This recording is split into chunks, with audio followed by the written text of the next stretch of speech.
북한의 전면 남침이 시작된 이후 대한민국은 낙동강 전선까지 밀리며 고통의 시간을 보내야 했습니다. 그러나 9월 15일 연합군의 인천 상륙작전이 시작되며 바람의 방향이 바뀌는데요. 연합군은 순식간에 월미도를 시작으로 인천항, 인천 남동부 등 세 곳으로 상륙에 성공했고 곧 인천 수복을 시작했습니다.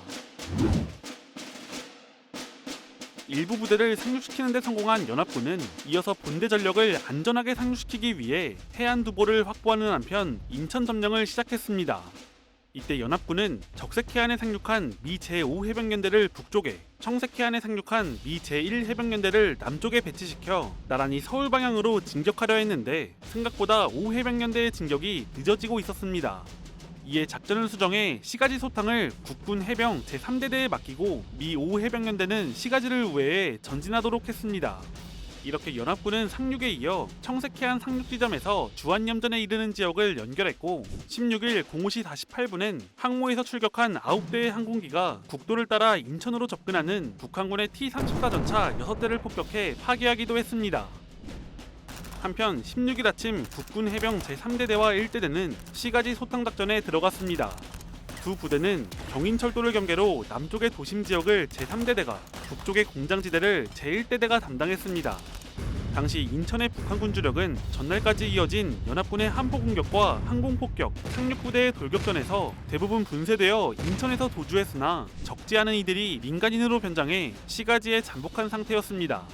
16일 오전 소탕작전이 시작되자 북한군 잔당 일부는 항복했지만 대부분 저항하거나 도주했는데 이들은 해병대에 사살당했습니다. 해병대는 오후 2시 30분까지 다수의 적을 사살하고 181명을 사로잡으며 시가지 소탕을 마무리했습니다. 이렇게 연합군은 인천을 수복했고 9월 18일 새로 인천시장을 임명하며 다음 목표인 서울 수복을 위해 내륙으로 진격을 시작합니다. 메가더는 인천 상륙을 앞둔 미 제1해병사단장 스미스 장군에게 상륙 이후 최대한 빨리 김포 비행장을 탈취하도록 지시했습니다. 이는 인천 상륙작전의 최종 목표가 인천 수복이 아닌 서울 수복이었기 때문인데 서울로 진격하기 위해선 경인가도를 따라 이동해야 했고 비행장을 확보하면 항공 지원에 용이한 상황이었습니다. 연합군은 진격로에 김포 비행장과 영등포 등 주요 요충지를 확보해야 했으며 서울로 들어가려면 한강이라는 자연적 장애물도 극복해야 했습니다. 만약 이 과정에서 조금이라도 지체된다면 북한군이 전열을 재정비할 수도 있었죠. 한편 북한군은 가능한 오랫동안 연합군의 진격을 막거나 지연시켜야 했는데 실제로 북한군 107연대와 18사단의 분산병력을 모아 4개 대대로 재편해 김포, 부평 일대에 방어선을 만들었습니다. 16일 16시 미 해병사단은 경인가도를 중심으로 진격을 시작했습니다. 제5연대가 가도 북쪽 김포 비행장을 목표로, 제1연대가 영등포를 목표로 설정했는데 당초 전차와 포병 등 중장비의 지원이 있을 예정이었으나 해안 사정으로 상륙이 늦어지게 되며 불발됐습니다. 이들은 16일 밤까지 부평 서방에 진출합니다. 미 5해병연대는 작전대로 김포를 향해 진격을 시작했습니다. 17일 새벽엔 오늘날 인천 간석동 만월산의 전투부대가 북한군 T-34 전차 6대와 200여 명의 병력이 접근하는 것을 발견하는데 미 5해병연대는 이들이 90도 구분기를 돌 때까지 기다렸다가 급습해 완전히 섬멸합니다.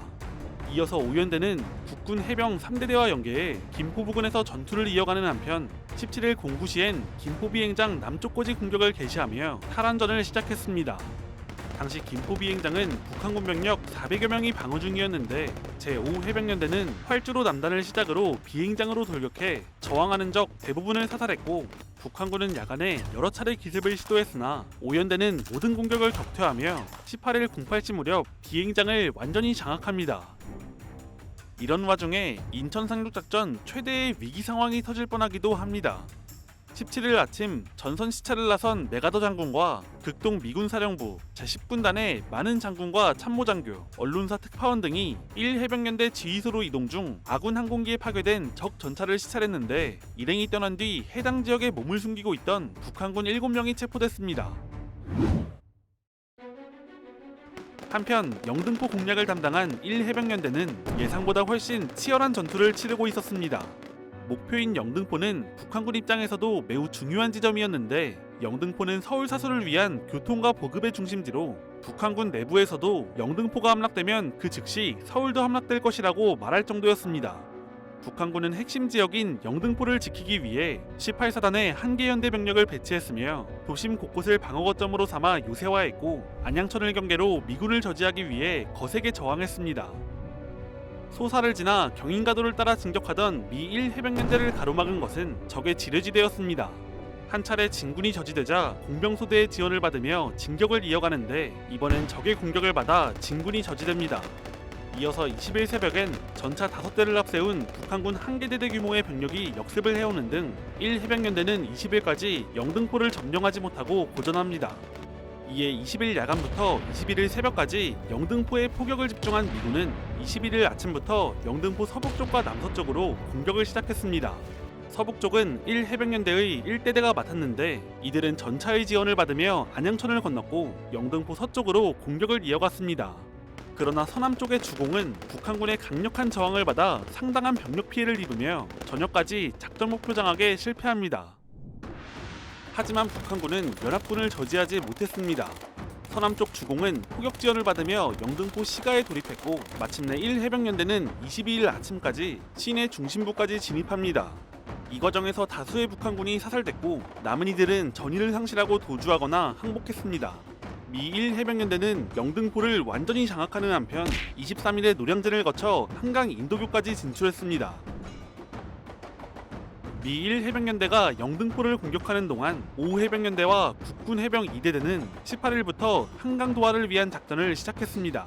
사단장 스미스 소장은 19일 아침 상륙 지점으로 행준하루를 선정했는데 초기 계획은 수색중대가 강 건너편 상황을 파악하고 적이 없으면 도하하는 것이었습니다. 하지만 19일 밤 도하를 시도하던 중 수색중대의 도하 신호와 함께 북한군이 기관총, 박격포 사격을 가하며 실패합니다. 기습도하에 실패한 5해병연대는 20일 04시 해병포병연대의 공격준비 사격 이후 다시 도하를 시작했습니다. 선두대대의 피해가 적지 않았지만 09시 40분 200여 명의 적을 사살하며 도하 목표인 덕양산을 점령했습니다. 이어서 후속 대대들도 인근 주요 고지를 점령하며 방어선을 구축했고 도하 지점은 더욱 확장됐습니다.